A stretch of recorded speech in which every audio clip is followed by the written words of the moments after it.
¿Tienes alergia al polen y a las frutas? ¿Tienes alergia a los ácaros y a los crustáceos? Pues esto podría ser una cosa que se llama reactividad cruzada. Probablemente una de las causas relacionadas con la alergia que más importancia tienen, y tenemos que tener claro lo que es y por lo que se produce.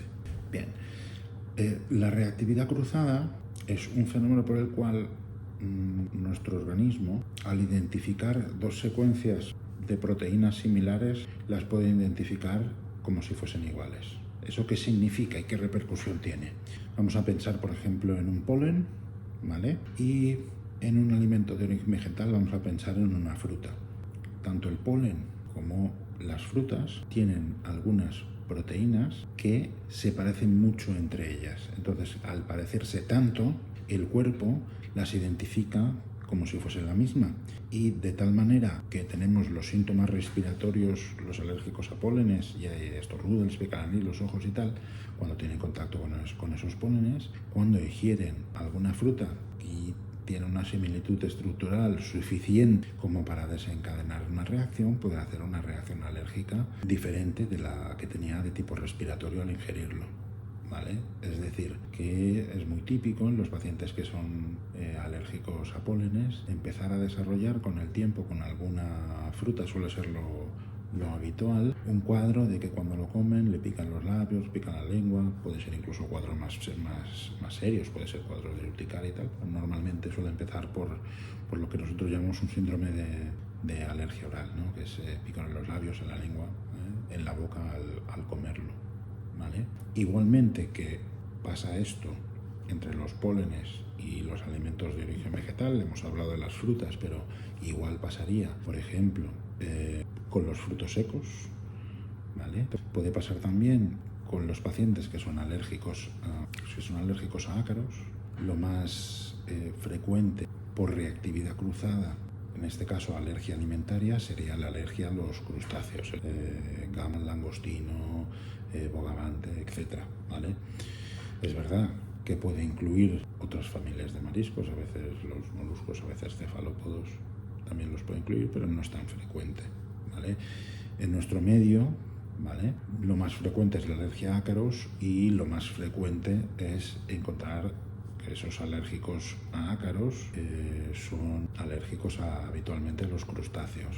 De todas maneras, en nuestro medio también puede ser un cuadro mixto. Puede ser paciente que sea alérgico a los ácaros y a los pólenes, y a lo mejor a los crustáceos no tener alergia, y sí tener alergia a frutas, por esa misma reactividad cruzada. Normalmente suele iniciar el cuadro respiratorio, es decir, suele empezar la rinitis alérgica, suele ser previa a esa sensibilización a alimentos. Habitualmente es así, a veces pasa al revés. A veces empezamos con la alergia a alimentos, es decir, pongamos por caso un paciente que sin haber tenido síntomas respiratorios con los ácaros hace una reacción al comer una gamba, y pasados unos años empieza a notar que con el polvo empieza a estornudar, le pica la nariz, los ojos, y entonces es cuando le hacemos las pruebas y son positivas a los ácaros. Decimos que lo importante es la similitud estructural de las proteínas, es decir, la forma que tienen las proteínas es lo que identifica, es lo que hace que se parezcan unas con las otras, no tanto la composición específica por aminoácidos, sino que tenga algún trozo de esa proteína que se parezca entre una y otra, porque de hecho también encontramos a veces reactividades cruzadas que no tienen demasiada relación, ¿vale? Por ejemplo, hay un poco de reactividad cruzada entre el polen de olivo y el hongo alternaria.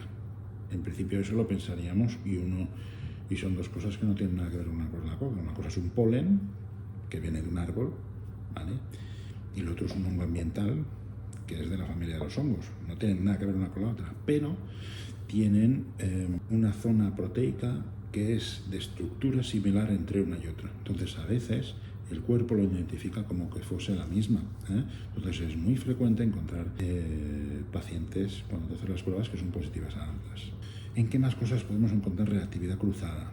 Podemos encontrarlo también en medicamentos, ¿vale? Por ejemplo, cuando estamos hablando de la alergia a las penicilinas, que era lo que hablábamos el otro día, ¿vale?, Por aquí tenéis el enlace para el vídeo de alergia a penicilinas.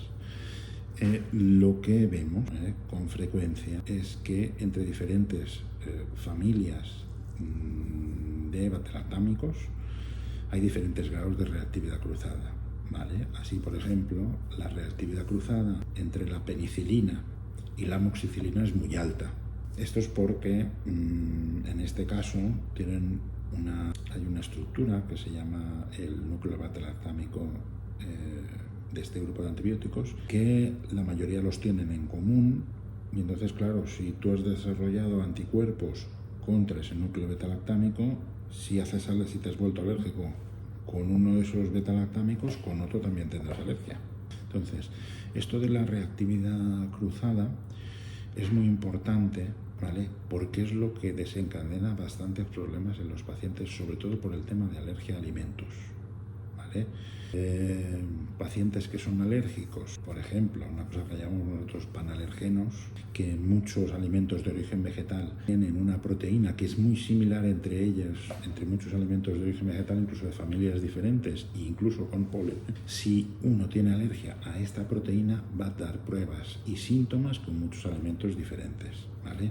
Esto lo más frecuente suele ser un grupo de proteínas que se llaman LTPs, que son unas proteínas de defensa vegetal que se llaman transportadoras de lípidos, y después las otras que también son bastante conocidas son las procilinas, ¿vale? Son otras proteínas que muchos alimentos de origen vegetal y muchos pólenes tienen, y son de la estructura proteica suya es muy similar entre diferentes alimentos y diferentes pólenes. Entonces, si tenemos anticuerpos contra una de ellas, puede ser que con otros alimentos que tengan esa proteína de manera similar demos problemas.